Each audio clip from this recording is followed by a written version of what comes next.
Hello, everyone.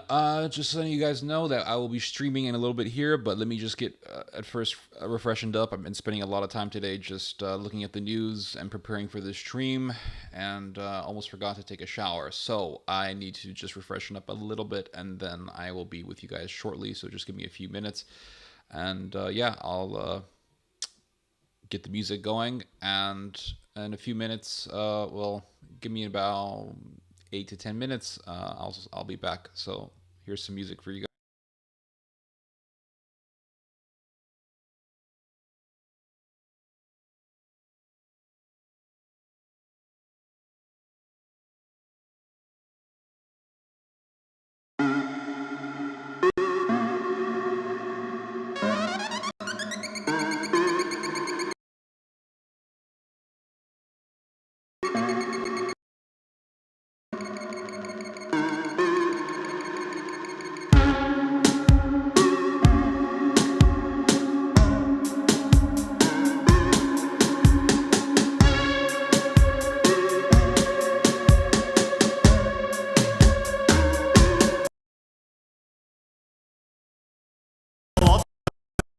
Ради волчьих слез мне нет места.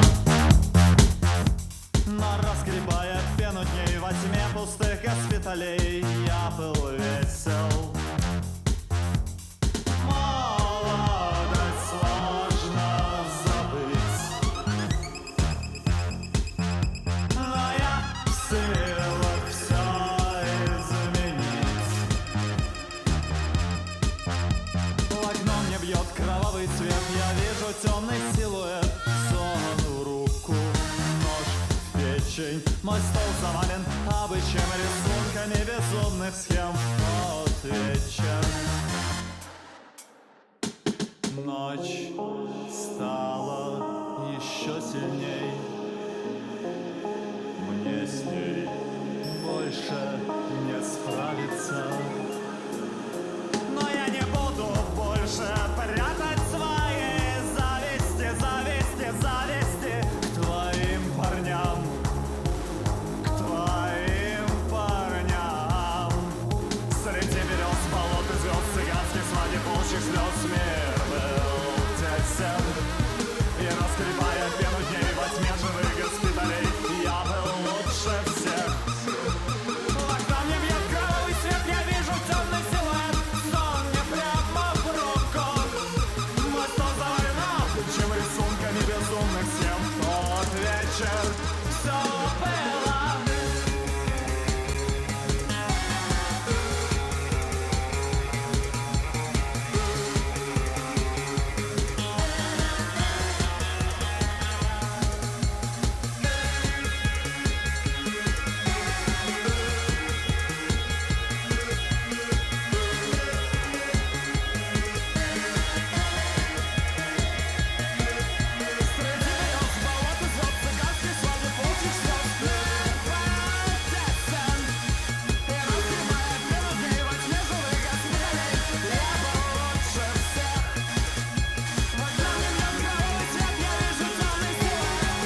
ведь разделить нельзя.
Зашел на твою страницу и увидел твои фото, все грустные воспоминания из ниоткуда блуда. Но ведь мы оба знали, это все потеряешь, но уже ничего не вернуть. Когда-нибудь будет хорошо, но не ты сейчас, но не ты сейчас. Энтузиазм проявлен мой, здесь сейчас, когда-нибудь вся грусть уйдет. Здесь сейчас, нам будет время на нее.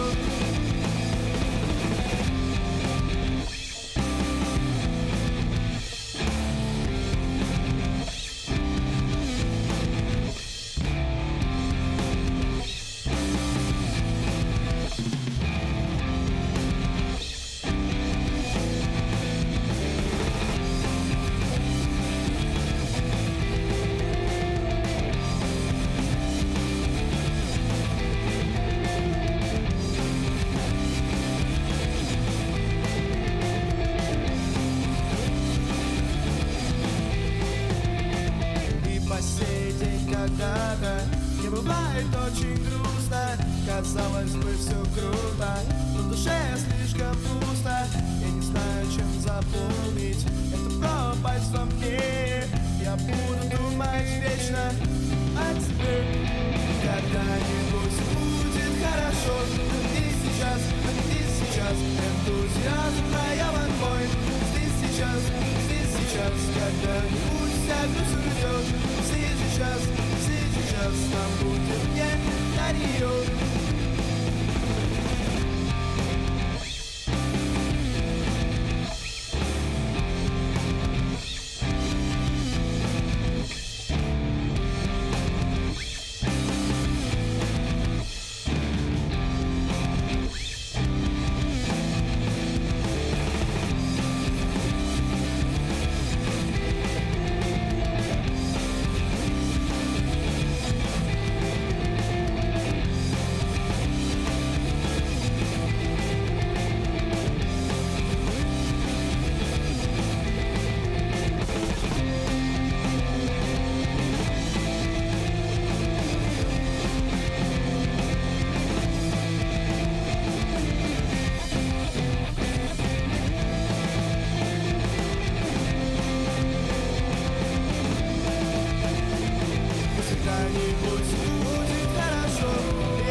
просто відпусти мене оцю путь. Це наша остання фраза. Вокзали не плачуть, вокзали ревуть, вокзали не лишають разом.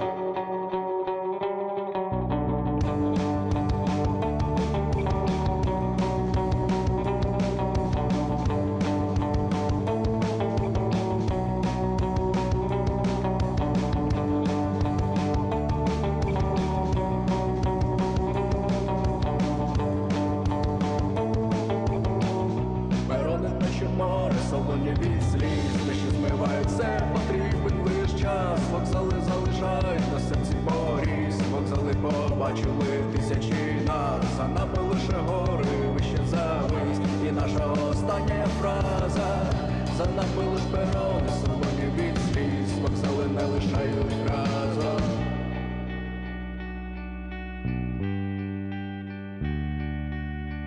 Шановні пасажири, нічний швидкий поїзд відправляється з 8-ї колії. Нумерація вагонів починається з західної сторони вокзалу. Щасливої дороги!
Hello, everybody.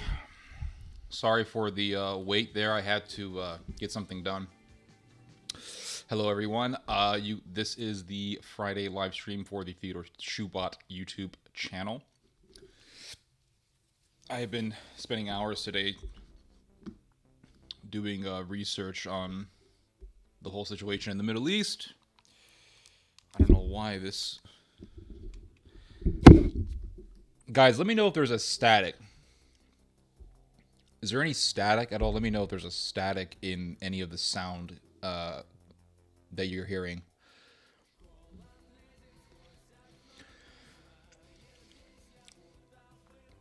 Hello, Niobe. Hello. Hello, Charles Ndungu in Kenya. Hello, Susan. Hello, Zakar Michioff. Hello, Joel. Hello, JP. He said you should do a review of some of your old videos from 4 years ago and show people how accurate they were. You know, I was thinking about this. Today, or not today. I was thinking about this about 2 days ago in the evening time. I was thinking, I really need to re-upload my old videos from 2018, 2017, around those years. In fact, I have the exterior hard drive. Let me see if I can find it. Oh, here it is. Guys, this is a 1 terabyte or 2 terabyte. I'm not sure. I think it's a 1 terabyte external hard drive. This is where I put a lot of my old videos at years ago. I think it's filled up now. All I need to do is just plug it into my computer, and then I can find a lot of my old videos. I really need to re-upload them, but when I re-upload them, I'm going to put on the title, in parentheses, old video from 2018. And I did a lot of videos, guys, on Ukraine. It's all clear? Okay, good. Making sure. I did a lot of old videos. And sorry, let me rephrase. In my recordings in 2018, 2019, I did a lot of videos on Ukraine. A lot of videos on Ukraine, guys. It was pretty crazy. Good times, man. Good times. But yes, I agree with you, JP. I need to start re-uploading my old videos just to show what I was talking about years ago. I think some people have accused me of being a grifter. The reality is that I have been pretty consistent with my observations on the world. I have made some changes in my viewpoint, but that's just the process of being human. I mean, we're all going to change our minds in some way or another. And I think if we don't change our minds, then we're either dishonest or we're just real chuckleheads. And we just stay loyal to one position because that position is part of a narrative of our political football team. And that's what a lot of people, that's the web, the ideological web that a lot of people get stuck in. But I think changing your mind is very healthy. I think correcting yourself is very healthy as a human being. And if you don't correct yourself, or if you don't change your position based on incoming evidence or based on new evidence, then you're just like a guy who's fallen into a ditch, but yet he starts digging the ditch to make it deeper. And that's the way I see it. We can help this channel grow by sharing these videos with family and friends. Absolutely, yeah. Feel free. Now, here is the thing. I was looking at a video today, or not. I keep saying today. What's wrong with me? I'm going off of 4 hours of sleep. I stayed up all night writing an article on the situation in Iran and Israel, just giving some of my observations on that situation. And then I fell asleep at around 9 a.m. And then I woke up at around 12 or 1 p.m. So I'm going off on about 4 hours or so of sleep. It's pretty crazy. But hey, Donald Trump supposedly lives off of 4 hours of daily sleep, so it's not too bad. I feel pretty good right now. I was thinking about doing some exercise, but I didn't want to drain my gas tank because, from my experience, these streams do require a good amount of energy. And after doing a 5-hour stream, I'm not joking, guys, it feels like I've just done a workout. because doing these streams is not a workout for the body. Well, it's a workout for one part of the external anatomy, and that is the mouth. But it's pretty much a workout for the brain. And it requires, I think, a lot of brain power to do these streams for 5 hours. Now, if I do a 1 hour stream, it's pretty simple. A 1 hour stream goes by pretty fast. It feels like a 1 hour stream feels like 20 minutes. I'm not going to exaggerate here. I mean, it feels like 20 minutes and you're done. But if you do a 5 hour stream, you're really pushing the limit. I think I have about a 5 hour threshold. I've never gone beyond 5 hours, never. Maybe one day I'll go up to 6 hours or something like that. But doing a 5 hour stream is pretty arduous for me. But I was watching this video a couple days ago on how to grow your YouTube channel. And one of the things that there was 2 points that stuck to me. One was that YouTube has the highest level of traffic on early evenings on Wednesdays. That's what I heard on the video. That YouTube, for some strange reason, I can't explain it, but for some reason, YouTube has its highest rate of traffic in the early evening of Wednesdays. In the early evenings of Wednesdays. So on an early evening on a Wednesday, that's when YouTube is having its highest point of traffic. Why this is, I have no idea. So I uploaded a video on Wednesday evening, and it's relative to my channel, it's gotten pretty good views. I think it's gotten almost 1,000 views so far, so that's not too bad relative to the size of my channel. And another thing that I learned from the video was that you should ask people to subscribe. The video talked about how when channels ask people to subscribe, the subscriptions go up significantly, as opposed to not asking people to subscribe with the idea that if people are going to like the material, they're going to subscribe anyway. When you don't ask people to subscribe with the mentality of if they like the material, they're going to subscribe without me asking them, your subscription number tends not to increase as quickly as opposed to when you ask people to subscribe. I just don't feel comfortable asking people to subscribe to my channel. I just, even though I believe the stats on how asking people to subscribe increases the subscription number, I just don't feel comfortable asking people to subscribe. But maybe I should start doing it. Maybe I should overcome my insecurity and just do it. Maybe I should just ask people instead of. Maybe what I should do is when I say you just heard some theology, don't forget to subscribe. Maybe I should do that. Maybe I should just overcome my pride, because there's a pride issue that's hindering me from asking people to subscribe. I feel like I'm begging, and I feel like if people are going to like the video, they're gonna subscribe. If the video is good enough, they're gonna subscribe. That's been my mentality since my early days of YouTube.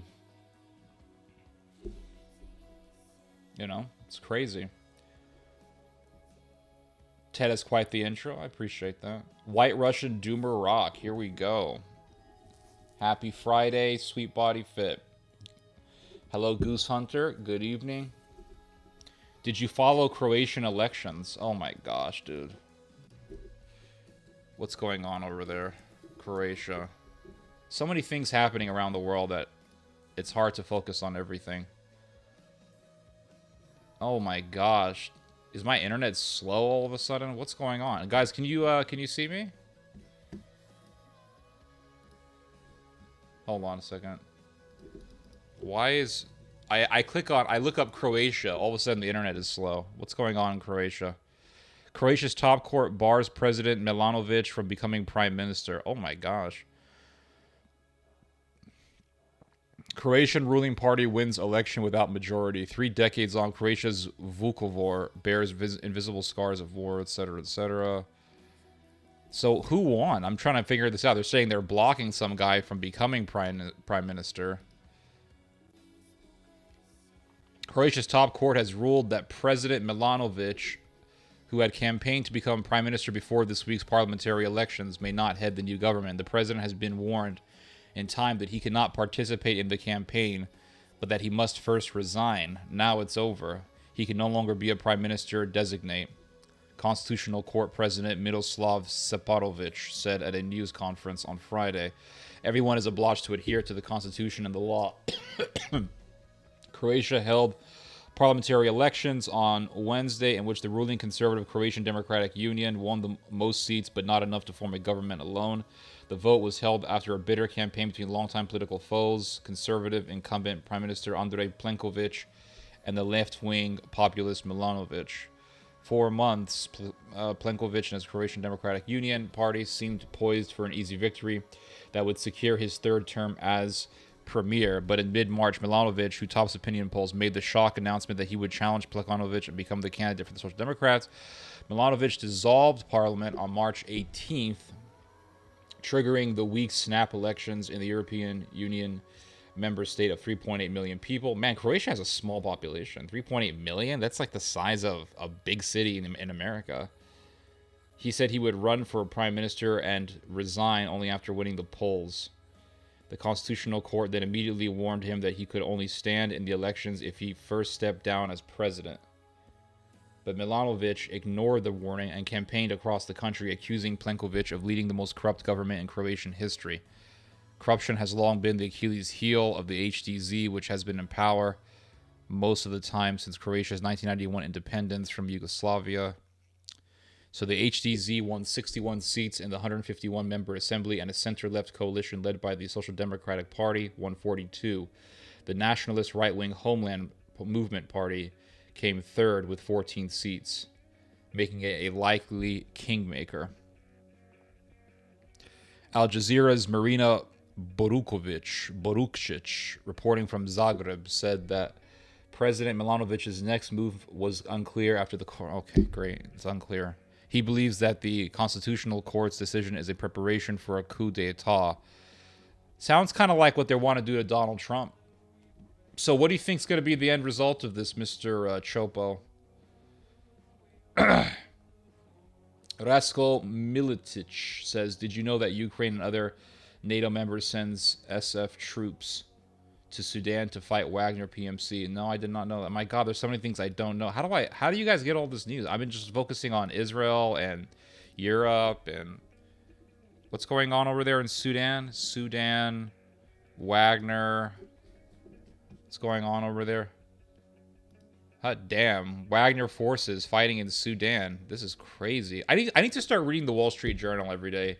It seems like the Wall Street Journal and the Washington Post and AP, it seems like these, and New York Times, it seems like these outlets have their fingers on the pulse of the world because they have the most interesting reports, I think. I think Haaretz is also a really good publication, but that's if you want to just look at the current events happening in Israel. What's going on? What happened to the music? What kind of bullshit is this? Man, it's like the worst things can happen when you're doing a stream. What's going on?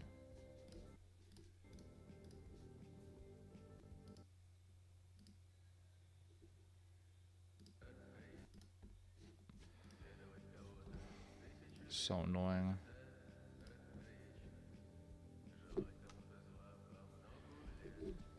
Milanovic will either resign or get removed. But do you... Okay.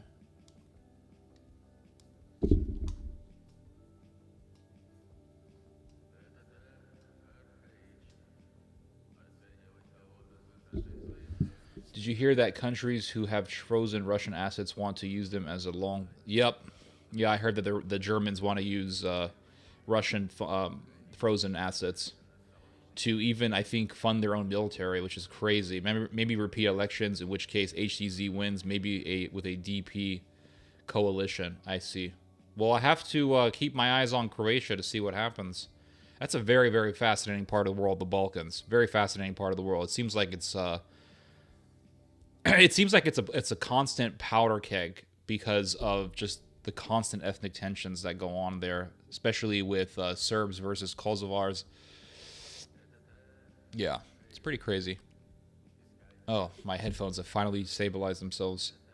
Is Anna Kasparian a Theodore Shubot fan now? I don't know, maybe. I have no clue. China allowed to buy up farmland is crazy. Yeah, that's what I hear. Saudi Arabia also is buying American farmland. Do you guys ever get the feeling that America's not really a country, that it's just a giant corporation? China allowed to buy up farmland. Milanovic, etc. Sudan's civil war.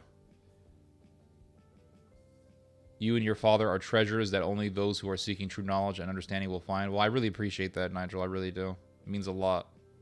It really does.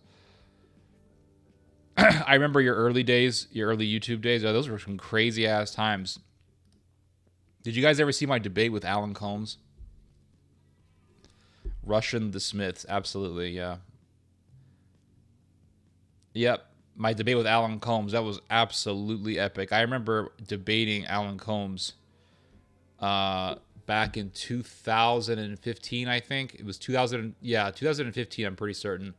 I debated Alan Combs. What year did Alan Combs pass away? Because not too long after our debate, he ended up passing. When was that? 2017. When did I debate him? Was it 2017 I debated him?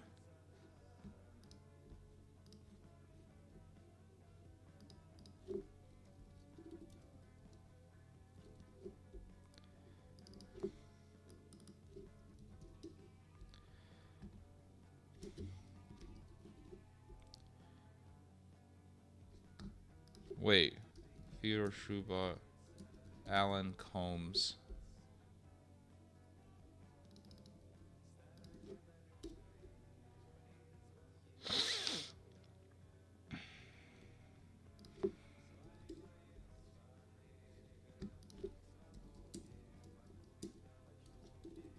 When did I debate Alan Combs? 2015, I debated him, yeah. September of 2015. That was crazy. I need to re-upload that debate. I had it on my channel, I think. I think I had it on my channel.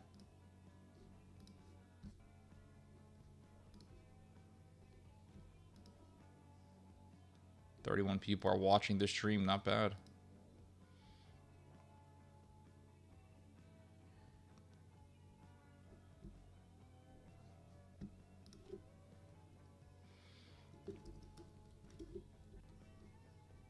Thought I debated. I remember I debated him, but I thought I re-uploaded it on my YouTube channel.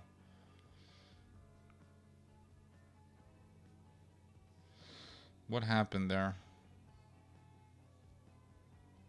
I guess I have to re-upload it because I can't find it anymore.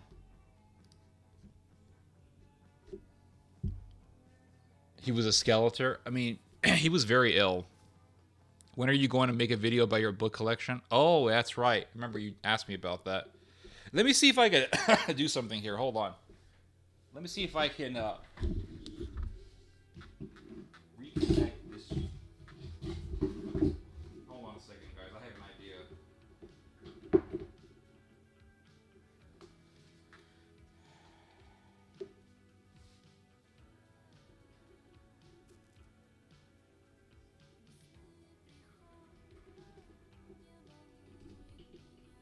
Hold on a second.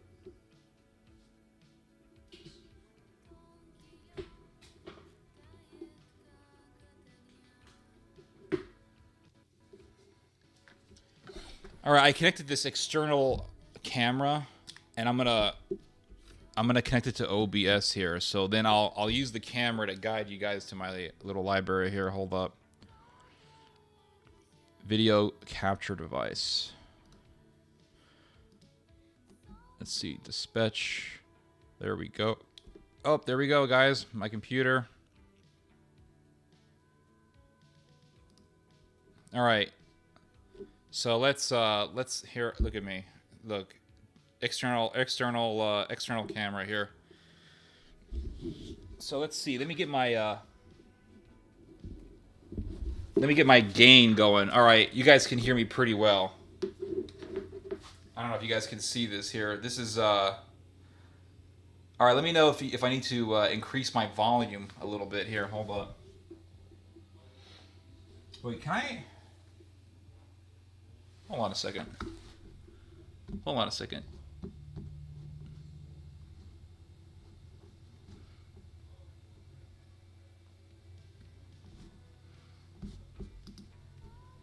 System settings.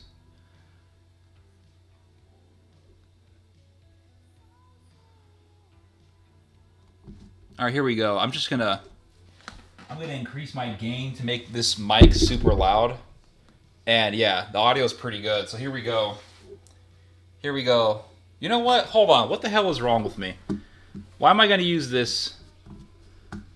Why am I going to use... I'm just going to use the headphone piece. Hold up.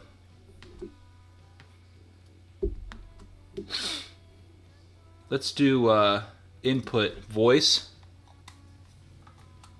All right. You guys can hear me? Hold up. Bop, bop, bop, bop, bop. Bop.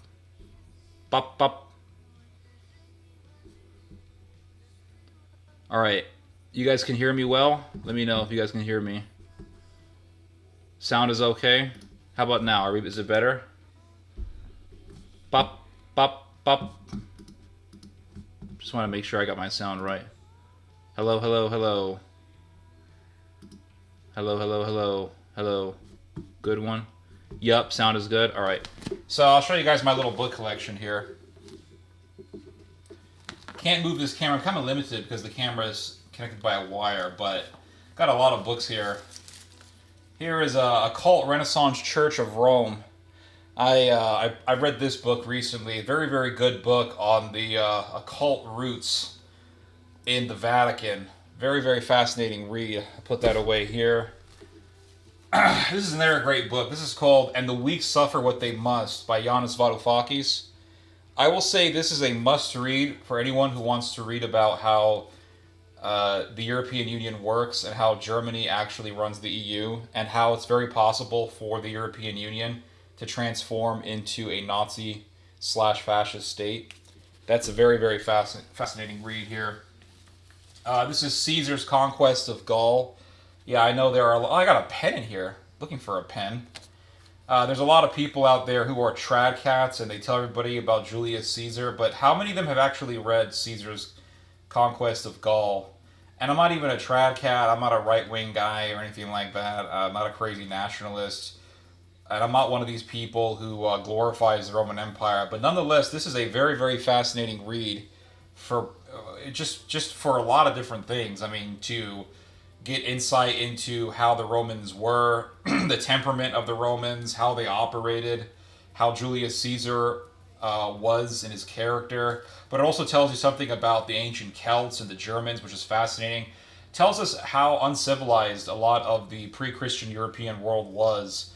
Julius Caesar talks about how there were various tribes in Gaul that didn't even believe in clothes. They would walk around naked and they lived in huts. Kind of like savage tribes in Africa. It's very fascinating.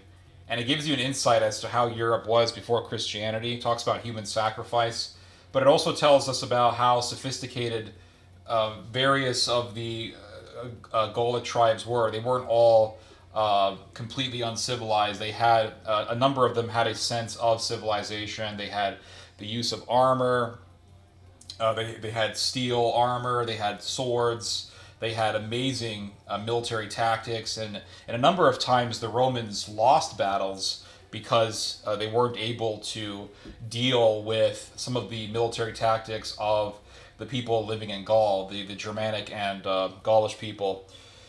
And also, it tells us about the Germanic tribes living there, how they were, how they utilized deception to trick the Romans at times, and how it actually, how it would work at times to a certain extent. And then it also talks about the intelligence system of the of some of these Celtic peoples. They had an intelligence system. They had spies. I mean, they weren't stupid people. They weren't dumb people at all. They weren't cavemen walking around. So very fascinating read. It talks about the savagery of pre-Christian Europe, but it also talks about the not the civility, but in a way the civility, but also the sophistication of some tribes and some tribes living in Europe, and some people living in Europe, including the Romans. The Romans were very sophisticated people. What else do I got here? I just want to show you books that I've read. I haven't read all these books, believe it or not. I'm kind of a bibliophile. I buy books and then I'll read it. And now this right here is an awesome book. This is Operation Paperclip by Annie Jacobson. This is just an absolute awesome book if you want to understand what the Americans were doing after World War II during the Cold War, how they brought real Nazi monsters who did human experiments on people to the United States, gave them 6-digit annual salaries so that they could work with the American military against the Soviet Union. And we literally brought in thousands of Nazis into the United States. So just goes to show you that all these Americans who died in the war, what did they die for at the end of the day? Did they die so that Nazi scientists could have 6-digit figure salaries? It's pretty sickening, guys. And this book actually really made me rethink. It helped me to rethink a lot about the United States and World War II, and also rethink a lot on the moral character of the United States. We think that the American military, or not the American military, but we think that the United States government in those days was like Saving Private Ryan, and it was all just a bunch of Captain Millers walking around. They had this melodramatic trumpet music playing in the background. They had John Williams' sound score playing in the background. But beyond all that, beyond all of the sentimentalism, there was a very, very cold and ruthless policy that was going on within the United States government that really didn't give a shit about morals or America or anything like that. It was all about money, and it was all about the military-industrial complex, which President Roosevelt warned heavily about. And the book mentions how in Roosevelt's infamous speech on warning on the military-industrial complex, he also warned about a technological elite. And he was asked privately what he meant by a technological elite, and he said that it was the Nazis that the United States was funneling into its borders and giving and how the United States was giving them jobs. It's very, very scary, but it makes you rethink about the types of things that go on in America, especially in regards to genetic engineering and how eugenics never really died, and how America helped eugenists, Nazi eugenists, the worst type of eugenists, after World War II. It's pretty freaking scary, guys, but it's a great, great read. This is another book that I read recently. It's called The Kosovo Crisis. I've mentioned this book in a number of my videos. This book was informative on the war in Kosovo. My only issue with this book was that it was written in a way that was kind of, I don't know. I don't want to insult the writer because I do like the author. I think the author is a great guy and everything. He passed away a number of years ago. The author is Vojislav Joksimovic. But the book is informative on the war between Serbia and the KLA. It's very informative in that regard. But sometimes he gets a little bit bland. And it feels like I'm reading some... I hate to sound like an asshole, but it sounds like I'm reading kind of a bland policy paper. But nonetheless, an informative read. Oh, I got to get the camera focus here. An informative read on the Balkan War in the 1990s. Let's see, what else do I got here? I got a bunch of stuff here. Hold up. Let me see here. 30 Years War. I read this book years ago. 30 Years War. This book is on the 30 Years War and how the whole damn thing started. It's a very fascinating read because I've always found the 30 Years War fascinating because it was kind of like World War I before World War I and World War I in the setting of the 17th century, which is super fascinating. It did start out as a religious war, but it quickly escalated into just a war over territory because the French would eventually ally with the Protestants. So it went from being a war between Catholics and Protestants to a war in which you had French Catholic opportunists joining the Protestants to kill off their Catholic Habsburg rival. So really, at the end of the day, it wasn't about religion; it was just about power. But very fascinating read if you want to understand the worst war that Europe ever had before World War One, and 1 million people died in the 30 Years' War, making it one of the most devastating war in Europe's history, and by far the most devastating war in Europe's history prior to World War One. And yeah, 1 million people being killed in the 1600s was no joke. And the crazy thing about it is that some historians argue that it shouldn't be called the 30 Years' War, that it should be called the 80 Years' War, because the even after the 30 Years' War ended with the treaty agreement, the Spanish and the French continued to kill each other for another 50 years. So it just really goes to show how how rife with war Europe was. If you think about it, these decades of peace that we've had after the Second World War is unprecedented. We've never really had this level of peace ever in history. But sadly enough, I think it's all going to come to an end. What else do I got here? Oh, This is a great book. Cruelty and Civilization, The Roman Games. This was a book on the ideology of the gladiatorial matches. It wasn't all just about money, but there was a whole ideology with it. And the gladiatorial games were not just about entertainment, but they were also about human sacrifice. They actually believed that they were appeasing the gods by having people spill their blood in the Colosseum. It's also very interesting to note that the gladiatorial matches did not begin as an entertainment. They actually began as a ritual between wealthy families. What would happen is that once a year, a family would get a slave and would kill the slave, slit the slave's throat so that the blood could act as a propitiation to the gods, kind of like the pre-Christian indigenous people in Mexico and in Peru. And then the ritual evolved to having two slaves kill one another, because I guess the people of these families didn't have the heart to actually slit someone's throat.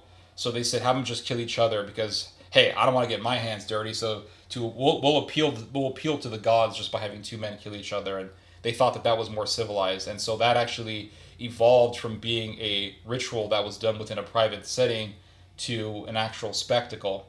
Another fascinating fact about human sacrifice in pre-Christian Italy before the gladiatorial matches was that the ritual of human sacrifice was introduced into Italy by people called the Etruscans. Etruscans were an Indo-European people who migrated from Anatolia, what is presently called Turkey, and they migrated into Italy. And like I said, they were an Indo-European people. They migrated to Italy. They settled in what we today call Tuscany. Etruscans is etymologically related to the word Tuscany. Etruscan, Tuscany, Tuscany. So the Tuscans were initially the Etruscans, and the Etruscans had a ritual of human sacrifice. And from slitting a slave's throat once a year, it evolved into having just two slaves kill one another. And then eventually the Romans made it into a spectacle. So the book gets into this history, the religious roots of the gladiatorial matches. I was super fascinated by this topic because many years ago I read this book by Tertullian. It was called De Corona. Was it called De Corona or was it on the games? I don't remember. But Tertullian wrote a lot about the gladiatorial matches. He talked about the history of them. But he also talked about how the pagans of the Roman Empire looked down on the Christians for not going to the gladiatorial matches, and they would say that you insult the gods by not attending the game. So it always had a religious relation or a religious character. It wasn't just about matches. This is another great book here, Europe's Last Summer. This is an excellent book if you want to understand the beginnings of World War One and how World War One did not really begin because some Serbian guy shot Franz Ferdinand. That's one of the biggest myths in history. The assassination of Franz Ferdinand was used as a pretext to start a war that the Germans were wanting to start for years prior to the commencement of World War One. This idea that some crazy Serbian nationalist killing some guy who nobody even cared about started one of the greatest wars in history is just ludicrous.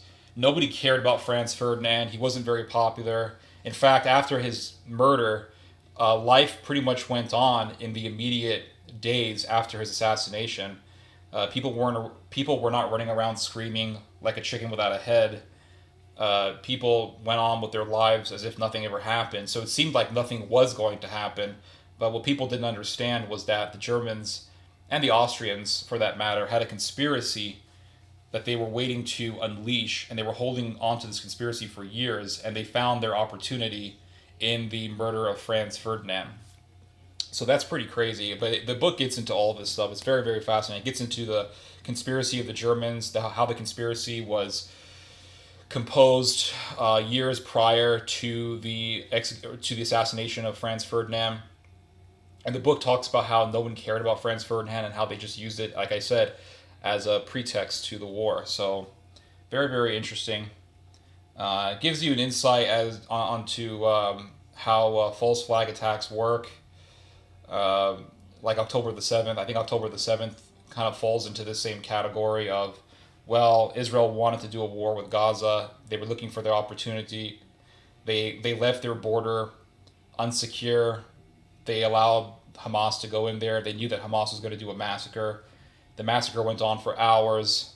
And then, boom, now you have Netanyahu talking about building settlements in Gaza, which tells you about gives you a little bit of insight into the motivation after all. This was another great book. This is called Germany and Iran. This was a really, really fascinating read by Matthias Kunzel, who is a German geopolitical analyst. So this book is about I want to say alliance, but alliance is kind of an explicit term because Germany has been working with the Iranians, but at the same time trying to please the Americans. The Americans, they get pissed every time the Germans have any sort of significant dealings with the Iranians, and this controversy has been going on for decades. You can go all the way back to the Clinton administration and see how the Americans were upset by Germany wheeling and dealing with the Iranians. But the Americans have, for decades, had a shadow war with the Iranians and have had sanctions imposed on the Iranians. But in the midst of all these decades, Germany has had many moments, of actually doing dealings with the Germans. Even during the whole controversy over Iran making nuclear weapons many years ago, when Ahmadinejad was prime minister. Even before that, the Germans were having deals with the Iranians and were kind of warm with the Iranians. It's pretty crazy. Even when Iran was talking about destroying Israel, the Germans were kind of warm with the Iranians. Just want to make sure.